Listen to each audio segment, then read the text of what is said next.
Ya, terima kasih Dr. Ica atas kesempatannya.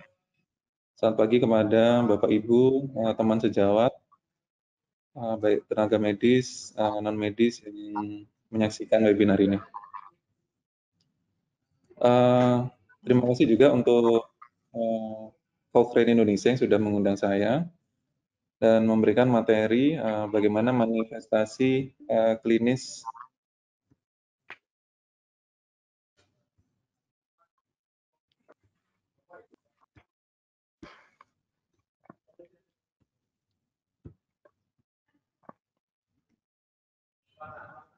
pada mata. Kita mulai saja.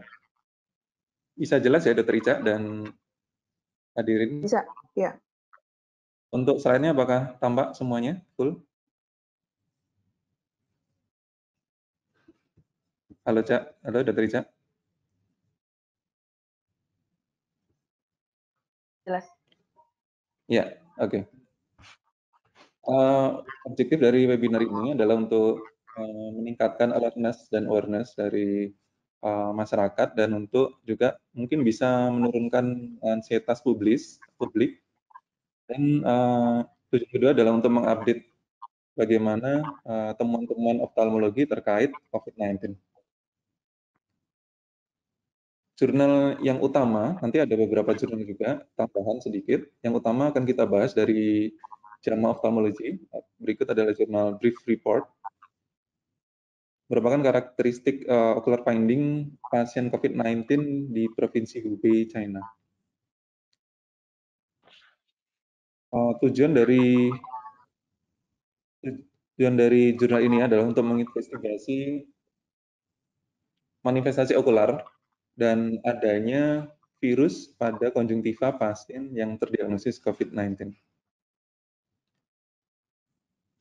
Sebagai metode, jurnal ini merupakan case series retrospektif pasien COVID-19 yang diterapi dari tanggal 9 sampai 15 Februari 2020 di Yichang Central Hospital di Hubei Provinsi. Nah, ini bukan di Wuhan, tapi masih satu provinsi di Hubei. Sebagai outcome dari jurnal ini adalah manifestasi okular, gejala-gejala pasien, hasil dari pemeriksaan darah, hasil dari RT-PCR untuk SARS-CoV-2, baik dari nasofaring dan konjungtiva. Dan juga hasil tes CT scan dan clinical status menggunakan NPC4 guideline dari China, di mana moderate condition adalah fever dan atau respiratory symptom dan lung computed tomography imaging findings. Pada severe dengan respiratory rate di atas atau sama dengan 30 kali per menit, dengan saturasi kurang dari 93%, oksigenasi kurang dari 300, dan kritikal adalah kondisi respiratory failure.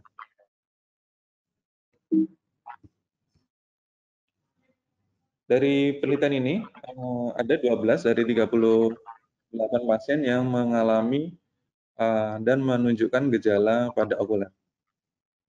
Dari 12 pasien tersebut, 11 pasien atau 91,7 merupakan pasien positif SARS-CoV-2 pada RT-PCR. Yang perlu kita ketahui, guideline di China tidak menuntut pasien positif wajib positif SARS-CoV-2 karena diagnosis utama adalah menggunakan diagnosis klinis. Jadi hasil RT-PCR SARS-CoV-2 pada pasien ini adalah hanya 91,7%. Tapi tetap didiagnosis sebagai pasien COVID-19. Dan 2%, 16,7% pasien positif SARS-CoV-2 pada RT-PCR, baik pada konjungtiva dan swab nasofaring. Ini adalah hasil dari penelitian mereka.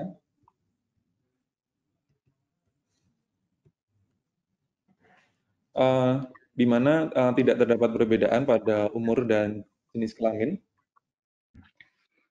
dan juga pada severitas dari gejala.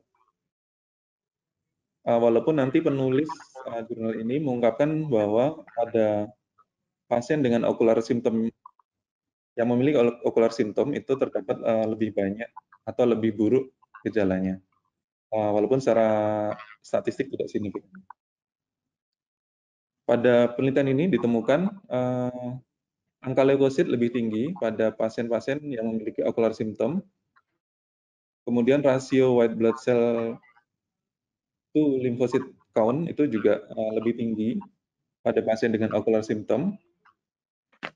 Kemudian angka neutrofil dan monosit juga lebih tinggi pada pasien dengan ocular symptom. Hal ini tentu kontroversi karena ciri khas dari COVID-19 salah satunya karakteristiknya adalah leukopenia, di mana pasien dengan ocular symptom memiliki white blood cell yang dalam batas normal sepertinya.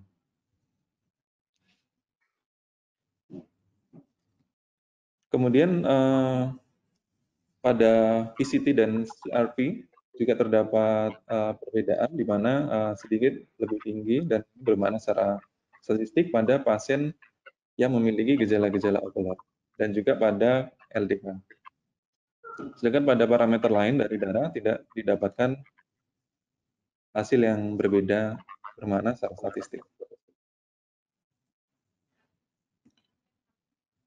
Kemudian ini yang penting karena ini merupakan brief report sehingga memang tidak banyak pasien dan mungkin belum bisa mengikuti secara cohort pasien-pasien yang didapatkan. Tapi dari 12 pasien yang memiliki ocular manifestation, utamanya adalah kemosis, kemudian juga peningkatan sekresi, kemudian epifora, epiremis conjunctiva, dan hanya 2 dari 12 pasien ini yang positif SARS-CoV-2 RNA pada RT-PCR dari conjunctival swab. Sedangkan hanya 1 pasien yang negatif dari nasopharynx swab. Sehingga memang kita tidak bisa menyimpulkan apakah memang SARS-CoV-2 tersebut bisa ditemukan pada atau melalui conjunctival swab. Sebagai kesimpulan, ini kesimpulan yang diambil oleh peneliti, di mana ocular manifestation itu lebih cenderung terjadi pada pasien dengan severe pneumonia. Walaupun dari hasil penelitian menunjukkan bahwa secara persentase lebih tinggi, walaupun secara statistik tidak bermakna. Kemudian pasien dengan ocular manifestation menunjukkan tanda inflammatory respon yang lebih tinggi, terutama pada angka leukosit. Walaupun sebenarnya yang kita harapkan pada pasien dengan SARS-CoV-2 atau COVID disease itu mengalami leukopenia. Sedangkan pada pasien yang mengalami ocular manifestation itu sebenarnya angka leukositnya normal. Kemudian sebagai saran dari peneliti, walaupun SARS-CoV-2 nukleotid pada spesimen conjunctiva itu rendah, mungkin didapatkan transmisi viral dari mata. Sebagai tambahan, limitasi dari studi ini adalah sampel yang sedikit karena memang diambil dari hanya beberapa hari, dari tanggal 9 dan sampai 15 Februari 2020. Kemudian ocular examination memang tidak terlalu banyak dilakukan karena memang dalam kondisi outbreak, sehingga memang ada beberapa pemeriksaan yang tidak dapat dilakukan. Dan conjunctival swab hanya dilakukan pada 1 mata, sehingga memang mungkin ada false negatif pada pasien-pasien yang mereka ambil. Penelitian lain, ini dari Lancet yang masih dari kondisi in-press sebenarnya, belum publish. Jadi bagaimana ocular detection SARS-CoV-2 pada 114 pasien COVID-19 pneumonia di Wuhan. Pada konjungtival swab sebenarnya semuanya tidak menunjukkan hasil, di mana nasopharyngeal swab memiliki angka yang sangat tinggi di atas 75%, 79, 84, 76, dan 81%, tergantung dari jenis kasusnya. Yang perlu dimengerti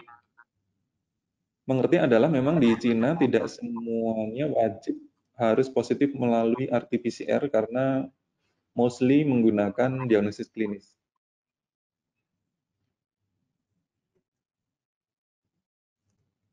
Pada review dari Ocular Immunology dan Inflammation,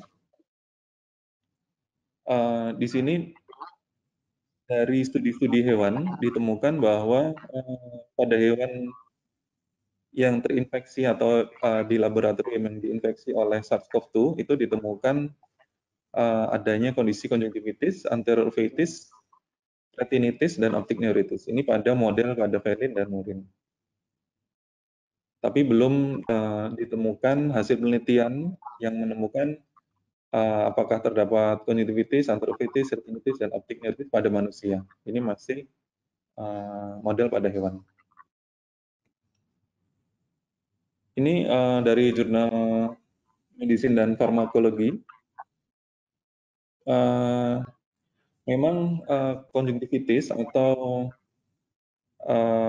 adanya infeksi SARS-CoV-2 pada konjungtiva itu sangat jarang dan sulit didapatkan, sehingga dapat diambil kesimpulan bahwa mata bukan merupakan preferred organ, atau juga bukan merupakan preferred gateway atau pintu masuk dari infeksi SARS-CoV. Tapi perlu kita ketahui bahwa air mata itu akan mengalir ke ductus nasolacrimalis dan masuk ke meatus nasi inferior dan akan dibuang ke nasofaring, dan bisa juga jika terdapat virus di situ akan menginfeksi ke respiratory tract sehingga menyebabkan respiratory tract infection. Jadi virusnya mungkin atau droplet atau virusnya itu dapat menempel pada konjungtiva walaupun reseptornya tidak terdapat di situ, tapi dia dapat mengikuti aliran air mata dan kemudian masuk ke ductus lacrimalis dan kemudian menginfeksi saluran nafas. Penelitian dari SARS pertama tahun 2003 itu didapatkan pada pekerja medis yang menggunakan Google, itu 75% tidak develop SARS, sedangkan pada pasien yang tidak menggunakan Google itu lebih banyak yang develop SARS. Sehingga memang proteksi pada pekerja medis itu sangat dibutuhkan. Di mana pekerja medis atau healthcare worker ya yang terekspos pada eye atau mucous membrane pada body fluid-nya itu 7,34 kali lebih berhubungan dengan SARS. Ya, terima kasih. Terima kasih, Dr. Ica.